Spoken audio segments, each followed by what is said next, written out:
All right, welcome to Halitics. So glad to talk today. It's a free-for-all Friday, so that means your time to call in, chime in. Well, they always are, every show. That's what I do.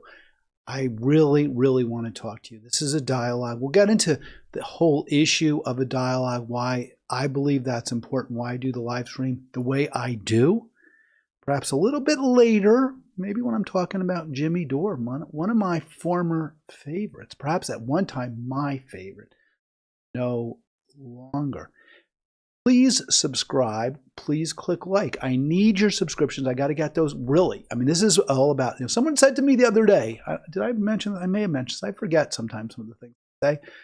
I try to always be right, but I don't always try to remember what I say. He said, hey, are you retired? And I'm like, no, I am not retired. This is my job. This is my career. My career is creator, content creator, YouTuber, live streamer. That is what I'm doing. Well, does it pay your bills? And I'm like, I don't have any bills. What bills? There's no bills really associated with this. Yeah, there are some fixed costs, the computer, the microphone, all that. I've had a lot of those I already had. And I spoke about this to my wife, and she said, you have plenty of bills. You have house bills, you have this, but we pay for those other ways, not through the live stream. And the goal is, though, of course, to make this profitable, if not profitable, at least pay something. I think that'd be gratifying to me. This is not retirement. I'm not kicking back. I am really pushing this as a means to hopefully, make a difference politically, but it is my focus, my career. It is not kind of a hobby or something that I just do. So I twiddling my thumbs or actually do that. But really, my job, as I see it, is being a creator. It's just not one that's yet paying financial dividends.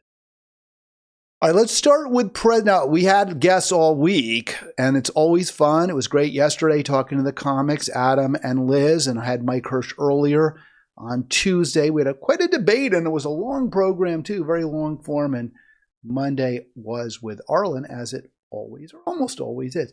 I want to talk about this guy. Let's start with, now this is actually a story that came out Saturday, so it's almost a week old. You could say it's a little stale. Never got a chance to talk about it on Halitics just because of all the other issues that came up. So let me play this. This is from NBC News. And by the way, you listen to this and you can see the little Today logo in the bottom right of your screen. I wonder how anyone could watch this and say, oh yeah, the corporate media is so in the bag, even for, they're certainly in the bag for corporatists, but those who claim, oh, they're liberal and they're in the bag for Democrats. I don't think so. This report, remember, on NBC, kind of a more, I guess, liberal, you want to call it that program, one that appeals to New Yorkers, that's set in New York and seems to be targeted, as far as I can tell, towards kind of a professional elites. I don't know how anyone could watch this and think that somehow NBC skews. I understand they own MSNBC, but even MSNBC it's a corporate channel. It's a military channel. It's certainly not a progressive working people's station. So let's go to this report by NBC Today. President Biden angry and defiant. My memory is fine. In a hastily called evening news conference, the president responding directly to special counsel Robert Hur's report on his handling of classified documents. Mr. President, on the document! That included a blistering assessment of the 81-year-old's age and what the report called his diminished faculties in advancing age. The president slamming Hur's assessment that he did not remember when his son Beau died. How in the hell dare he raise that? I don't need anyone. I don't need anyone to remind me when he passed away. The remarks coming hours after the special counsel said our investigation uncovered evidence that President Biden willfully retained and disclosed classified materials after his vice presidency. All right, I'm going to stop it there. So I thought, and what I was going to play with Arlen on Monday, but we just didn't get to it because of all the Super Bowl talk and the talk about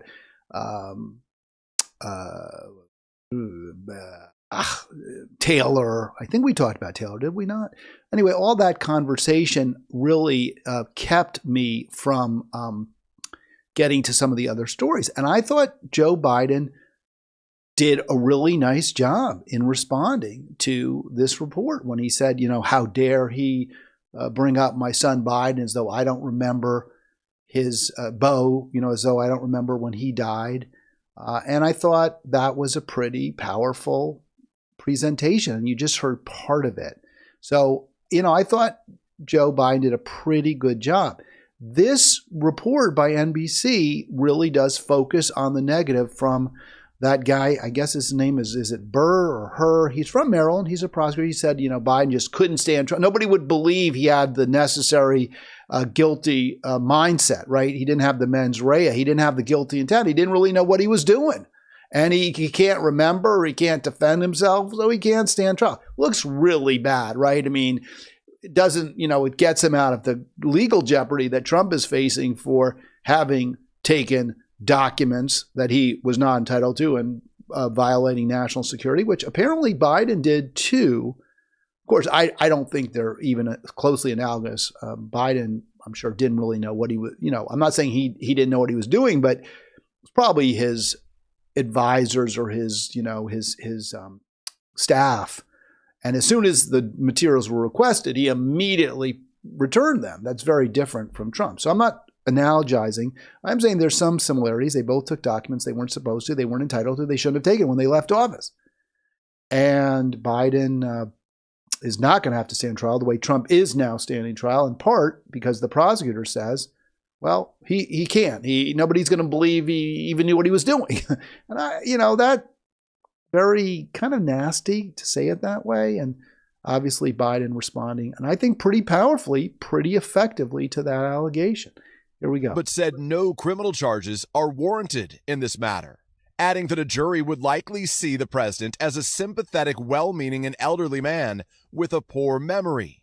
Now, obviously, that is very bad for Biden's reelection, right? I mean, that's not who we want to elect. A sympathetic, well-meaning, and elderly man with a poor memory is not somebody that we generally would want to be president. But elections are never really about what we really want. It's a choice. And there are two bad options from the duopoly. Now, I'm not going to vote for either one of those two bad options. But to say, well, this report on NBC proves the liberal media agenda is ridiculous. This is a very hard-hitting, I think, arguably unfair against Biden. And I don't really buy the argument either that some have made, and I did hear this from a friend of mine. We'll get to John in just a sec. John, thanks for calling. I'm going to mute that as well, the voice call, just so we don't, have the overlap. A friend of mine said after this all came out, well, we need, let's get Gavin Newsom. Let's have, and I know there's a problem with Kamala and she's not very popular and she probably wouldn't win. Gavin Newsom is the most electable Democrat right now. And this is part of the reason that my friend said that, this report, an elderly man with a poor memory. I don't agree with that. I think the most electable Democrat is the president. I don't love Joe Biden. I don't call him Genocide Joe because I don't think it's proven yet that Israel is committing genocide. I do think they're committing genocidal acts. I think his policy in Israel is so bad, his full-throated support for Israel is so bad that for that reason, and also for his support for Ukraine, the endless war there, I can't support him. I won't vote for him. I don't think he's clearly superior to Trump on issues that are really important to me. So I'm not going to vote for him. Also on the climate catastrophe, the climate holocaust. But is he the best candidate to run against Trump? I don't think there's any question. We'll get to that in just a moment. I want to play a little bit more from this clip, and then we'll get to John's call, and we'll compare Biden with if you're in California, John's, for example, governor, Gavin Newsom. And I'm an elderly man, and I know what the hell I'm doing. Moments later, the president confusing Mexico and Egypt when talking about the crisis in Gaza. The president of Mexico, Sisi, did not want to open up the gate to allow humanitarian material to get in. All right, so obviously that looks really bad. Biden's talking about the crisis in Gaza, and then he brings up Mexico, although Sisi, as I understand it, Egypt, not of Mexico. So he got the name right, but he got the country wrong. And that's a pretty major, significant gaffe, right? I mean, you should know, and I know Joe Biden knows, that the country bordering on Gaza is not Mexico, it's Egypt. But still, it looks bad. And then the way the NBC juxtaposed it, oh, my memory's fine, I know what's going on. And then moments later, confusing Mexico with Egypt. Doesn't look good for Biden, but the way it's presented by NBC, I think, was, well, it sure belies any myth of a liberal, if you want to call Joe Biden liberal, a liberal media. This is a problem, but, we never get we rarely get from the duopoly candidates we really like. I liked Barack Obama in 2008. I was wrong. I thought he would be I really did think Barack Obama would be a great president. I was so happy when he was elected. I was wrong about him, but he was the candidate I wanted in 2008. But rarely do we get the candidate we want from either party, either major party.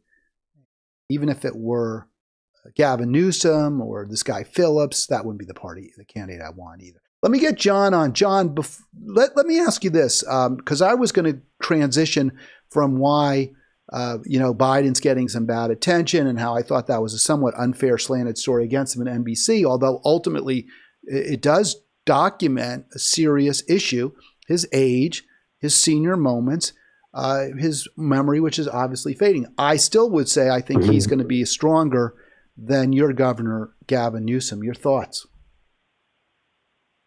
Well, the reason I called in was the commentary that I heard about the reason Biden would probably not be prosecuted was on NPR, and the reason was more of a legal issue that they could not prove that he knew that he was breaking the law or that he had intended to break the law. That he, there has to be intent there. And that's the difference between he and Trump is that it's I agree. And I actually said that, John, you might have missed it. I totally agree with that. He didn't have they couldn't prove the necessary mens rea, the guilty intent, the guilty. And part of the reason they couldn't prove it, according to the prosecutor, I guess his name is H-U-R, I believe, is because Biden's memory was poor. He wouldn't remember what happened, what he did. I personally think he didn't have bad intent. He returned the documents. Look, you know me, I'm the biggest critic of the Democrats. I don't like Joe Biden. I don't call for people to vote for him, but I don't think there's any comparison. Trump stiffed the FBI. Trump refused to return the documents. Trump denied having the documents, whereas Biden immediately returned them. To me, there's no question that what Biden did, not great. We're not happy about it, but not worthy of prosecution, not worthy of spending a lot of time on. But I'm covering it because the media is covering it. And yeah, it's not great. And does it reflect some senioritis? Perhaps. Certainly that's what the prosecutor thought, at least the way he responded to the questions that were presented to him when they were investigating. Yeah, and your other question that you asked is Newsom more electable? I don't really know. I just know that when we start having this conversation, and we're going to talk about how Biden's getting older and making more gaffes, we should also have the conversation of how consequential is that really? Because Reagan had full-blown Alzheimer's when he was the president, and I'm not saying that that worked out well for anybody, but that was mostly to do with who he picked to be in his staff, and I think that's the conversation that needs to be had. Is that when something like that happens, it's kind of the reason why you have a vice president. It's the reason why you have advisors. It's the reason why you have people behind the scenes who ultimately grab the reins if Joe starts slipping precipitously into dementia or whatever. We've been through this before, And the the other part of that conversation is the alternative. Let's lay out all the elements of Joe and all the elements of Don, and discuss who's going to run the show if something happens to Don. Look, I'm with you on this. Well, it looks like it's going to be Elise Stefanik, I guess.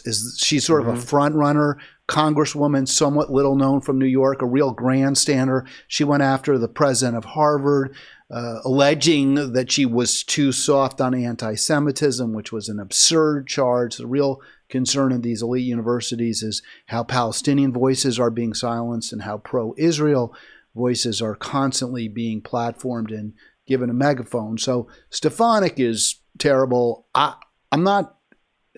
really do want to focus. I don't want to spend too much time focusing on, in this program, how bad Trump is. Trump is terrible. I think Trump's going to lose. I do. And I'm going to get into that in a little bit, why I do believe that. But I think if you want Trump to lose, then you have to look at who's going to be most effective in running against him. I do think it's Joe Biden. I certainly don't think it's Kamala Harris. But I think there's, look, the election is going to, would Gavin Newsom maybe get a few extra votes than Biden in New York State or in California? Maybe. Maybe in Colorado. There are states where Newsom will play well. But I think if you're looking at the Great Lakes states, which is where the election will be decided, Michigan, Ohio, probably a red state. Michigan has to be blue. Pennsylvania has to be blue. Wisconsin probably has to be blue for the Democrat to win. I think Gavin Newsom would not be a better, stronger Democrat than Joe Biden. So in fact, I think he'd be weaker.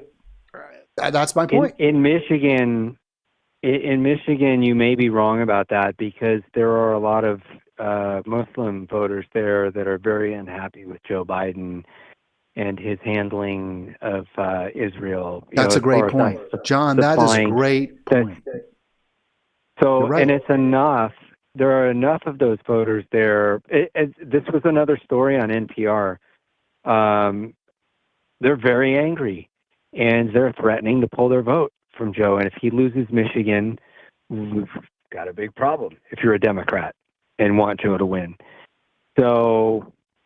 that's a great point. I agree with you. Yeah. That is a very serious problem that Biden has. And I presume Newsom, who has been, he's a governor, he probably hasn't made a lot of comments about Israel, Palestine. But right now, because Biden is so closely tied in the public mind with the, super close ties to Israel policy, that it's going to be very hard for him to break away from that. Newsom would get a little bit of a honeymoon phase. And frankly, Trump is as bad as Biden or worse when it comes to Israel-Palestine. But I don't think those Muslim voters, they'll never vote for Trump, but they may stay home in sufficient numbers to turn the election. So yeah, that is something to bear in mind. And Biden drew a line in the sand with Rafah, and I think that's underway. I don't know how that's going. If they're evacuating it, if there's like checkpoints and they're letting certain people out before they bomb that area. But it appears as though, I think that was Biden's comment, right? That they wanted, before they go in there, they wanted them to take sufficient measures to make, to limit civilian casualties. And so maybe that is happening, but I don't think it's going to satisfy the people of Michigan who have just kind of witnessed a slaughter so far. And I really kind of wish that Joe Biden could just say, look, we're going to keep supplying Israel with everything they need for their Iron Dome, but no more artillery and no more bullets, and this has to end. They've got to figure out another way to deal with this. And then the conversation opens up into, we'll find out exactly how impactful APAC is, or AIPAC is what I call them, and how their attack ads on Joe and other Democrats swing the election. It's just like it's just a very dynamic situation. You wish for one thing, and I'm sure that his advisors are weighing that out. Well, if we go this way, this is how much political damage it does to us. And in my opinion, political damage to Joe right now is damage to the country. I think. Well, let me Trump ask you would do this: a do lot you more. think AIPAC is going to go after Joe Biden? I would be somewhat surprised. He's been awfully tight with Israel, and I understand they don't like any criticism. They don't like any even advice that an American president might give, despite all the billions and billions and billions of dollars we're giving for and offensive weapons as well, the dollars and the offensive weapons, which you point out. You said you'd be okay with Iron Dome. I wouldn't be okay with anything to Israel right now, but I would be surprised. I guess I'm saying, don't you think AIPAC's going to sit this one out? Don't you think they're on balance pretty happy with Biden, or you're? And I could be wrong. I'm just curious. I don't know. I honestly don't know if they would punish Democrats for that. If Joe Biden were to say the aid stops, we no longer condone this. I honestly don't know what happened, but I think given their actions right now, the administration's actions to be supplying this at the same time that they're vocal against it, something there is coercing them to do it. I don't think they're doing this willingly. I'm sure there's a very bad taste in their mouth. So something behind the scenes is making them toe the line. And I just assumed it was that. I assumed it was the attack ads that would rain down on them. The fear that they would lose based on just constant barrage of attacks on Biden, just as we're seeing Israel's constant barrage of attacks. And I think there are 28,000 to 30,000 now estimated dead in Gaza. I hear what you're saying. It doesn't excuse what Biden's doing as far as I'm concerned. I think he needs to stand up to AIPAC. I think what Americans want a lot of times is they want a president who is strong and stands up for what they present as right. And I think right now Biden's clearly not doing that. I think that's how we perceive it. I think he could also drive public opinion. As I understand it, public opinion right now tends to be on balance more pro-Israel than pro-Palestine, although it's moving towards the Palestinians. But Biden can change that. He has the bully pulpit. He could talk about why specifically. He could go on TV and say, hey, I've seen too many images of dead children, too many images of dead women. I've seen too many apartment buildings and hospitals blown up by Israel. We cannot support this anymore. And I think if he went on TV and he said that, I think he would garner a lot of positive response, and it might even help him with the election. It certainly would in Michigan. It might help him, though, across the country. Well, and then part of the conversation of that needs to be that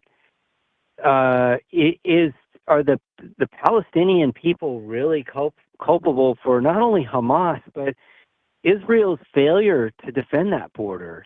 Israel always knew there was a threat there, and what happened? I mean, their technology and their funding is so light years beyond. You're talking a first world nation versus a third world nation, and how there had to some degree.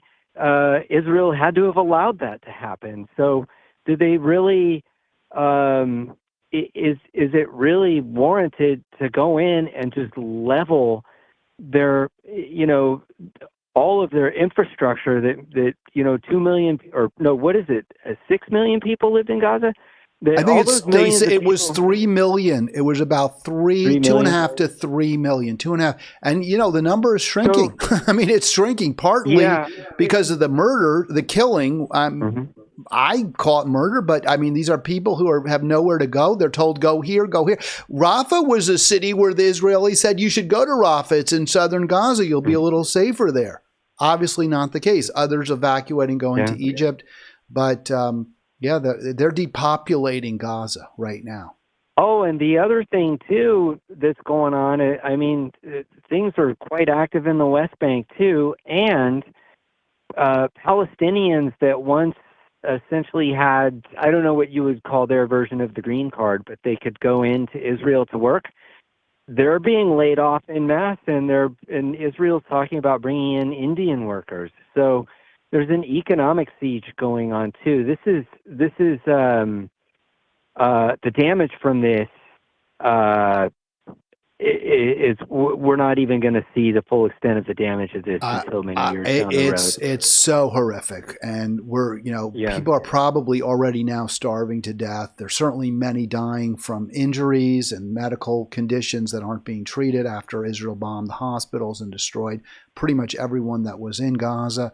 It's a terrible, terrible tragedy, and it's also war crimes, I believe, by Israel. Look, but the U.S. president, if they're a Democrat, is going to hear from the right wing and from AIPAC no matter what. I don't think AIPAC's going to go after Biden based so far, but that could change. But if that's his fear, you're going to get hit no matter what if you're Biden. So I say do the right thing, stand up for what's right, and hopefully people will respond. I would respond. I've been on this program saying I can't support Joe Biden for president. If he came out and he gave a speech and said, I'm calling for an end to all assistance to Israel, or all but humanitarian assistance, or even, as you said, all but assistance for defense, purely defensive systems like Iron Dome, I would probably grudgingly say, yeah, let's support Biden. I'd have problems with the Ukraine policy as well, but that would get me close to voting for him. So that could make a difference. I'm not saying I'm representative, but I'm sure there are others who think like me. John, I want to move on real quick. Anything else before because I want to get to Newsom. I only have an hour and I got a lot of topics. No, I got to get to work.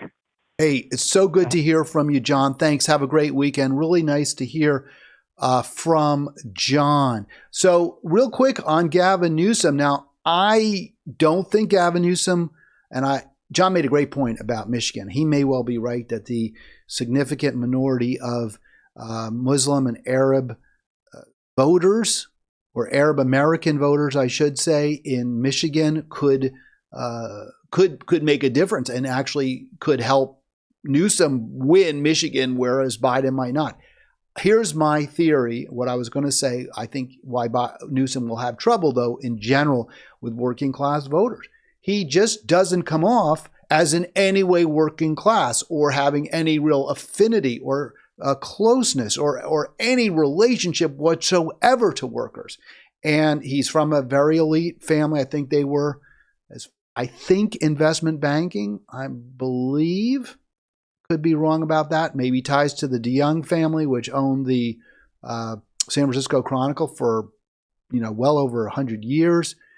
You can see the picture there. He kind of looks a little bit like a movie star. He's glamorous. There's nothing remotely blue collar about Gavin Newsom. And there are stories that are really bad for him. For example, this one, this came out during the pandemic when he was out there dining, partying without a mask at the French Laundry, celebrating his birthday. And he was with a lobbyist from Sacramento who, works for energy clients. So this is the guy who's supposed to be for, the liberal who's against climate crisis, who's going to fight the Holocaust. And instead he's out there delivering for energy clients. It looks so bad. And I get, you can always cherry pick. That's from Sludge. You can always cherry pick, but there are a lot of stories out there. Newsom presents himself, by the way, as a centrist. He looks for compromises. And that's kind of how Joe Biden is as well. But this is not the working class in America, as it's seen its status steadily drop, is really not in the mood for compromises. And Trump presents as a guy who doesn't compromise. I mean, look at all the hate that Trump gets from coastal, educated elites. Let's face it. I include myself in that group, revile, hate, have tremendous disdain for Trump and for his voters, his supporters. Now, I'm in the group of coastal elites. I don't share that disdain, but so many do. And look at Newsom there. He's trying to finesse again with a nice slick back hair, trying to finesse. Well, stuck between allies and tech and labor won't want. So Uber backed Prop 22. Prop 22 said, hey, Uber drivers and others, who work the gig economy workers have to be treated in California as full-time employees. They can't be treated as independent contractors. The whole idea of somebody who, gets a little chime on their app and has to go pick somebody up as though they're an independent contractor is absurd. Or somebody who's going from one restaurant to across town in their own car, paying for all the gas. That for DoorDash, they're not independent. Yeah, they use their own equipment, which profits the business. It profits Uber, it profits DoorDash, it profits Lyft.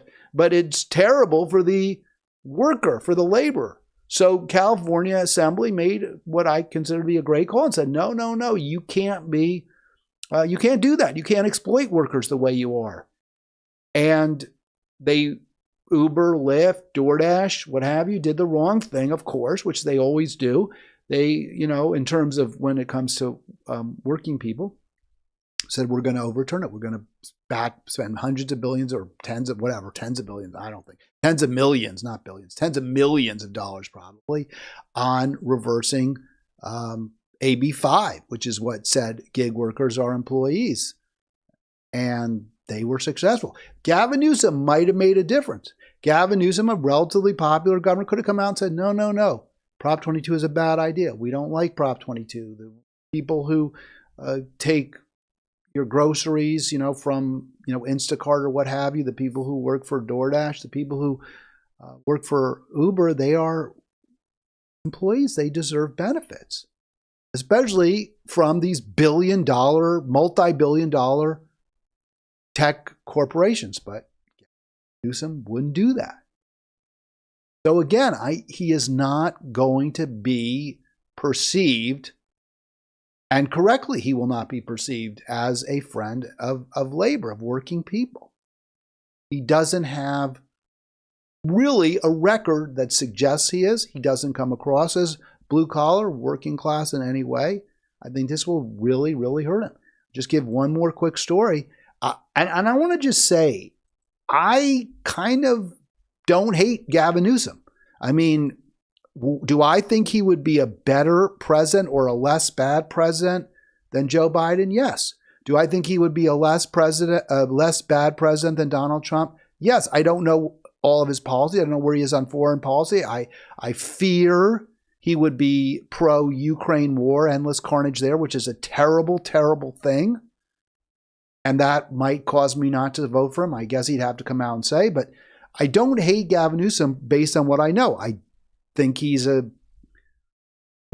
typical sleazy, slimy, smirky politician, but I don't think he's the worst by any means. And here you just see the story, just from last week also, 1 week ago. California fast food workers form new union. It's first of its kind for industry. And this is a good thing. This is going to help California fast food workers. And I do think Gavin Newsom deserves some of the credit. Now, he has those centrist tendencies. He tries to broker settlements, and he kind of did. He kind of pushed for this there were some propositions that fast food workers had pushed for higher wages and for greater protections, and the industry didn't like it. And Newsom stepped in, and I think on balance, what he did to push the fast food industry to really make meaningful concessions, including, I believe, a $20 minimum wage now for fast food workers in California, made a difference. And the jury's still out. We don't know all the details. This is a good thing. I give Newsom some credit. I don't think he's the worst. One thing I dislike about him very much is he's not for Medicare for all. He's made it clear he doesn't support it. He did sign off on a bill that would allow California to seek an exemption from the Affordable Care Act if it enacts single payer, which is a good thing. But Newsom has never been a full-throated supporter of single payer, and he was opposed to it at a time when it could have made a difference. So his record is very mixed. Not a great fan. On balance, I think he would be a less bad president than Joe Biden. But I don't think he would be more electable candidate than Joe Biden, and I don't think it would behoove the Democrats to choose him. All that said, yeah, what John said really gave me to think. And that's why I love the calls. That's why this is a dialogue. That's why we talk to each other, because you bring up important facts, details that I may have missed. And at the same time, hopefully, I give you to think as well. That's the goal. And we come to some ultimate times agreement, consensus on how to make it better. Latest polls. I mean, this is a dead heat. I find it odd. I haven't checked the latest Vegas odds, but my understanding is Trump is somewhat of a significant favorite, maybe a 2-to-1 favorite, which isn't a huge difference, but still, what is it, like a plus 200 if you bet on Biden.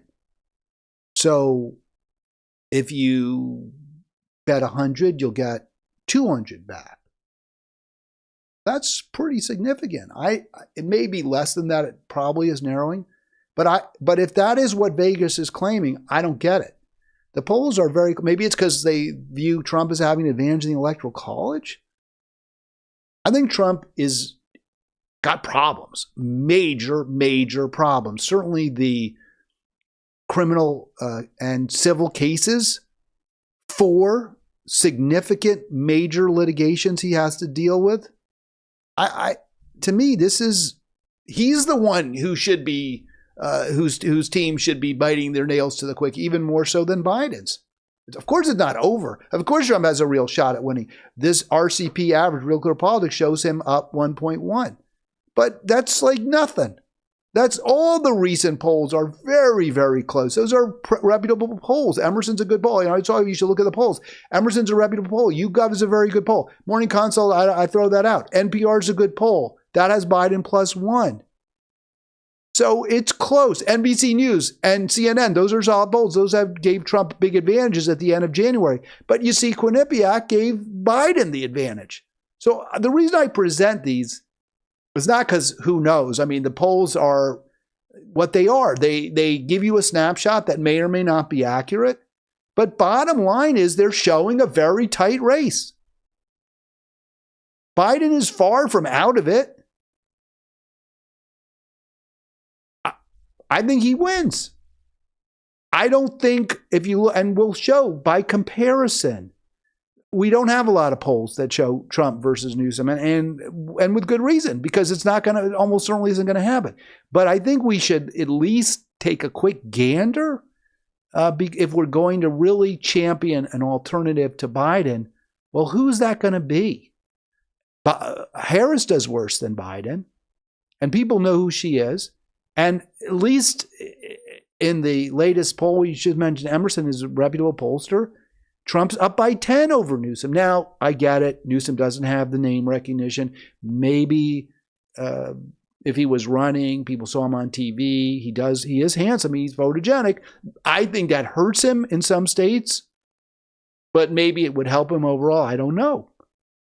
But the idea that Gavin Newsom is the savior, I'm not buying it. And if you want a Democrat to win, if you're or let me put it a different way, as many of you are terrified of another Trump presidency and think that would be the end of the world versus not the end of the world if it's a Democrat who wins, whoever, well, I think you should feel relatively optimistic right now. I think you should feel relatively positive about a Democrat winning. Now, it doesn't do anything much for me because I don't have any love whatsoever for Joe Biden, and I don't think the Democrats are better on some of the issues that are most important to me. But if you want Trump to be out of the White House, no matter if that's the most important thing by far to you, I think you probably should be on balance relatively pleased with where the election is right now. If you want to join me, 240-242-5646, 240-242-5646. I'm going to talk a little bit about Jimmy Dore in a minute. I mentioned him, I think it was yesterday, about what the role is of a comic and, all that. But I really want to talk about my ultimate disenchantment and how it's sad for me. But I do want to just a little bit more.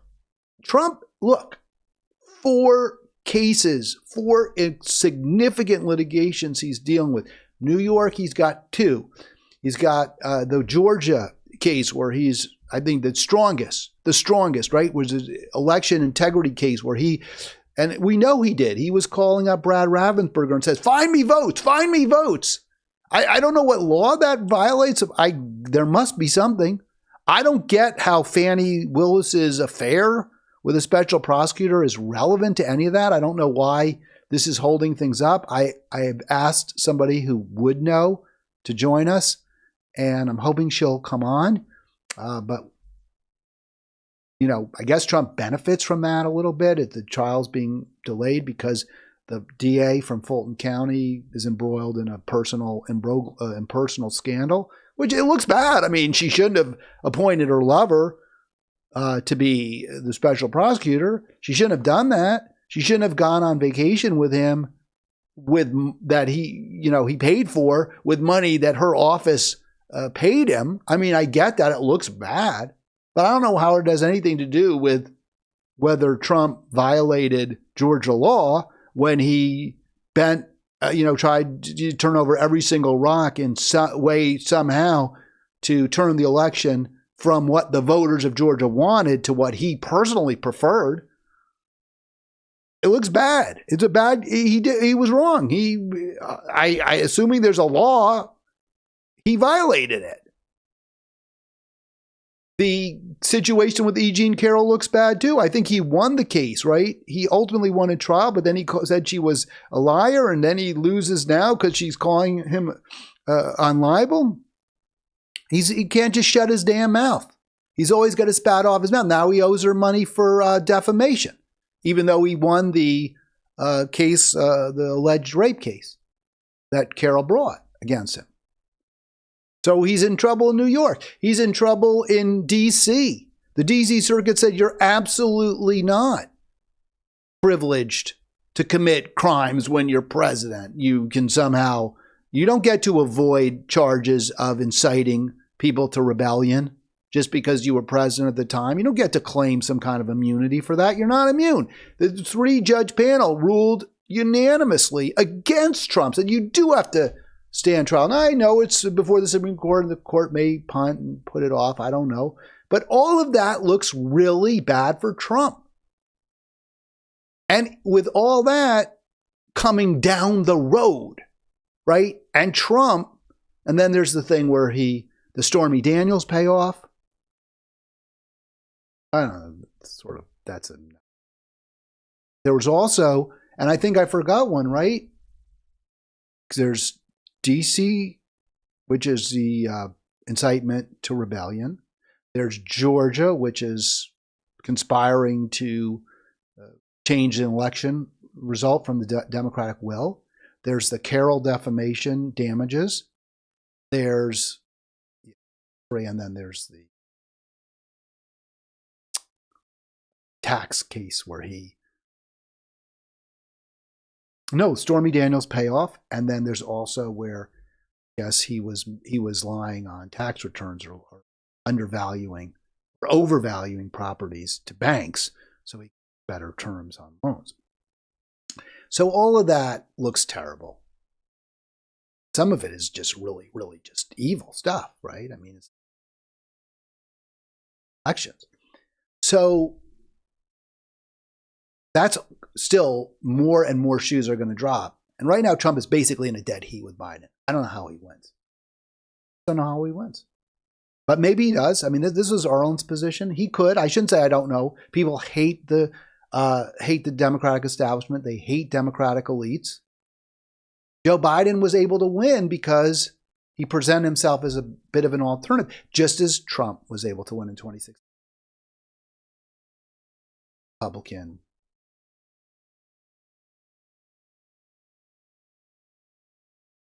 I just wanted to say this. So I just wanted to, basically, this isn't really an add-on to what I'm talking. It's really just an add-on. It's just sort of a throw-in. But so a friend of mine was quoted. She's often in the newspapers. You've probably seen her on CNN. Mary McCord. She is a former U.S. prosecutor and currently a professor at or now they call her the executive director and professor at Georgetown Law.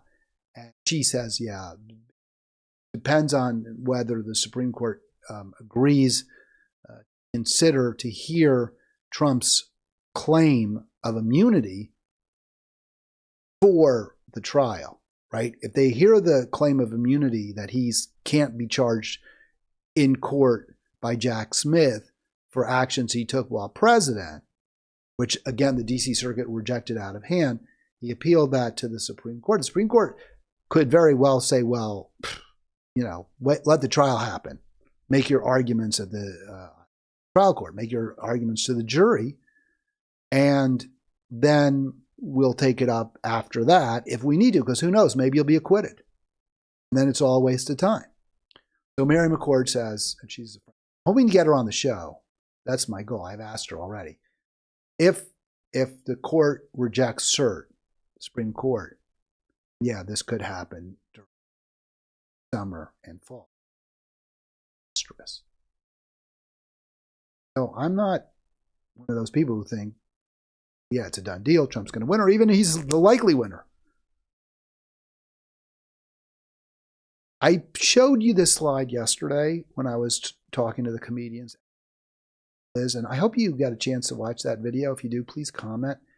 And I've lost a commenter. I actually took Jeff's privileges to comment away. I felt very bad doing it because he's also been by far my prolific commenter, and I want comments. But he has proven over time that he's really only interested in being a troll. He's only interested in trying to find something I've said that he believes is clearly incorrect, that he can easily take issue with, or that contradicts something else.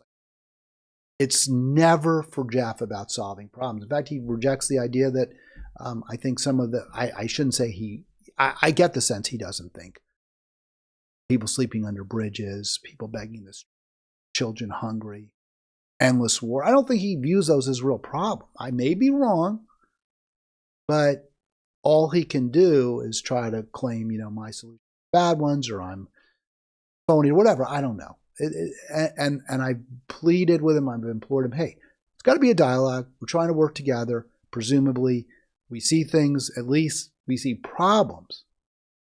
I mean, I can't believe anyone doesn't think a hungry child, family that has to choose between the rent and health care, family that's seen their daughter and father both go overseas for long deployments. I can't believe the great majority of us don't view those as serious problems that need to be addressed. But if you're not willing at any point to engage with me on how to address those problems, you can disagree with my solutions. People say, oh, your idea, Shade always goes after me for the fossil fuels tax. Although he, to be fair to us, he doesn't totally oppose it, but he opposes a very high one. We're working together, right? We're trying to come up with solutions. John brought up, right? How do we deal with President Trump running for re-election, maybe winning? How do we deal with a Biden who's showing clear signs of dementia? We talk about it. John made a great point. Actually, Biden might be a problematic candidate in Michigan versus Gavin Newsom because of Biden's position on Israel, his full-throated support, his undeviating support for Israel. It's true, he is now saying you can't just go in to Rafah and kill everybody. Yes, that's something. I unsubscribed to Jimmy because he has become a climate holocaust denier. And I wasn't happy about having to do that. But at some point, you lose credibility. You're no longer somebody that I can have confidence in is even presenting views you believe.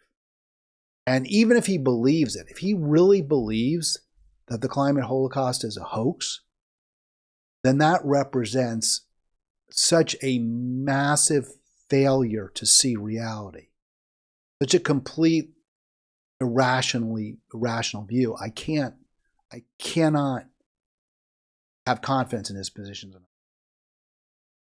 And this is a guy that it really bothers me.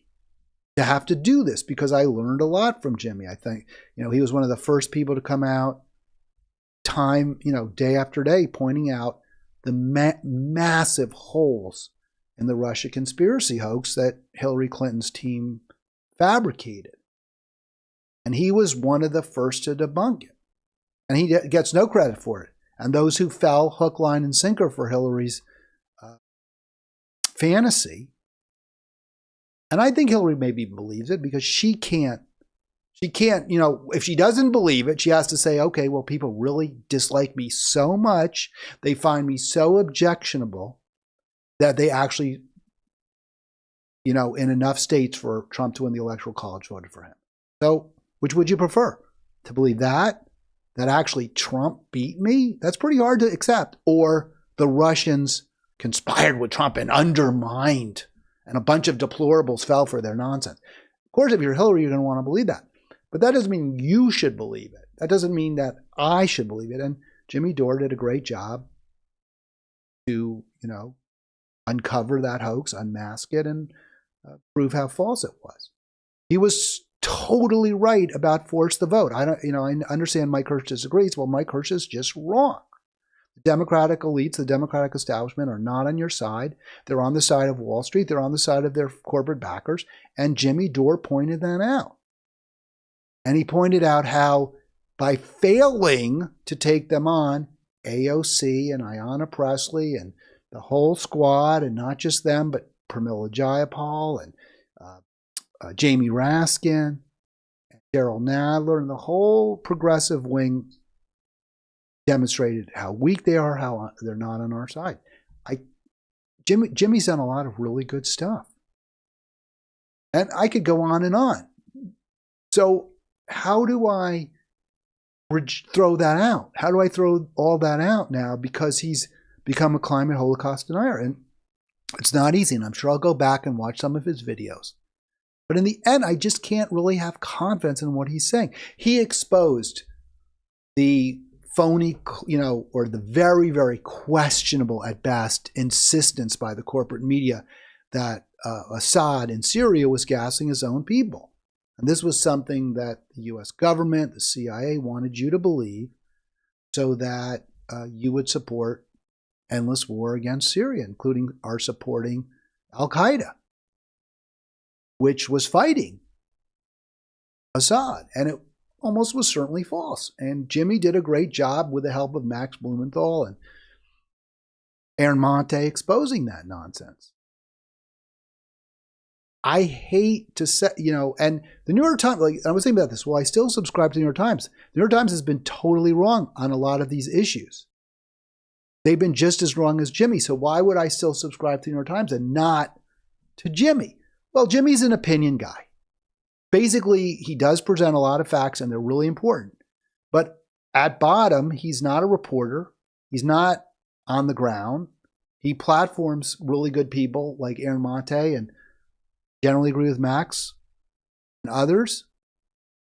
But I can go to them. I don't need to have Jimmy tell me what Max and Aaron and others are saying. When I read the New York Times, their opinions I always am very, very skeptical of. Virtually all of them. Some of their opinion makers, I sometimes think Ross Douthat? Sometimes he gets it right. Edsall's interesting. But, I don't read the New York Times because I want to hear their opinions and what they think should or shouldn't be done. I read it because they provide a lot of really important information that I can't get anywhere else. Same for the Washington Post. Jimmy doesn't really do that to the same degree. And ultimately, it's about his views, his opinions. And if you are going to deny the climate holocaust, if you're going to platform people like Dr. Drew and phonies like this guy Heller, charlatans, and Drew's a charlatan too. Always hated that guy from way, way back when he did that Loveline show. I thought he was awful. He's a right winger. Then he still is. I just can't do it anymore, Jimmy. I'm sorry. Sure, he couldn't care less and doesn't even know. Real quick, Rafa. Terrible what's happening there. I've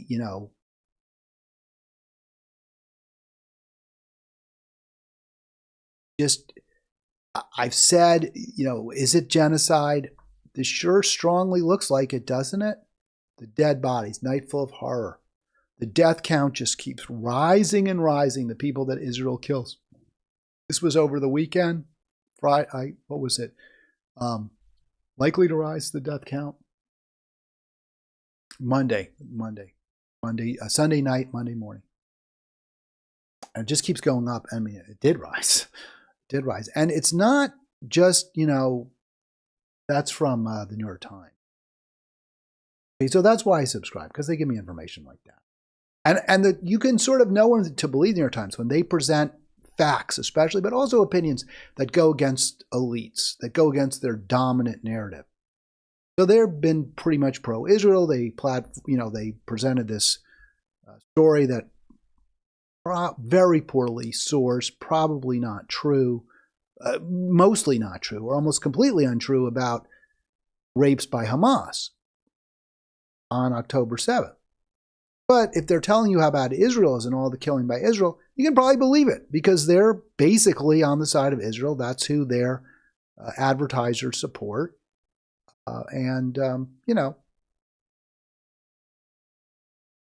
If they're going to tell you this is what Israel's doing and it's really, really awful and they're killing people they said who are in places where they were told to go, I'm going to believe it. I'm going to believe what the New York Times is telling me there. And it's, again, not just the New York Times. Always trust but verify. This is from the Times of Israel. I'm going to assume it's a pretty much pro-Israel newspaper. I don't really know. But, they may have some